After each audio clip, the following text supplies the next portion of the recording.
লেখক মোহাম্মদ রাকেশ শেখের ভালোবাসার গোলাপ কাব্যগ্রন্থ থেকে নেওয়া কবিতা গাছতলার কাহিনী।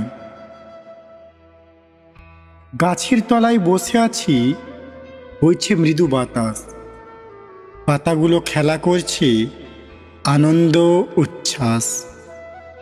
হালকা হাওয়াতে গাছের পাতাগুলো নড়ছে। সুন্দর পরিবেশে তোমাকে পাশে পেতে মন চাইছে।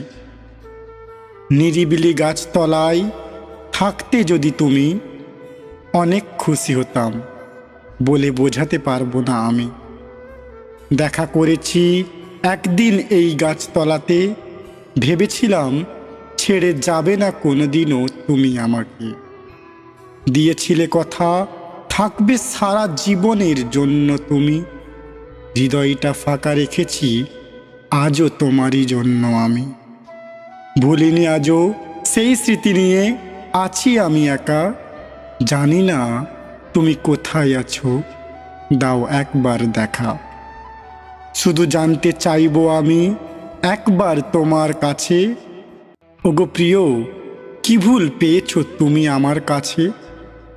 এই গাছতলায় বসে করেছিলে তুমি অঙ্গীকার, ছেড়ে যাবে না কোনোদিনও, আগলে রাখবে বুকে তোমার। যেখানেই থাকো ভালো থাকো, শুভ কামনা করি আমি। যত্নে আজও আমার ভাঙা মনে রয়েছো শুধুই তুমি।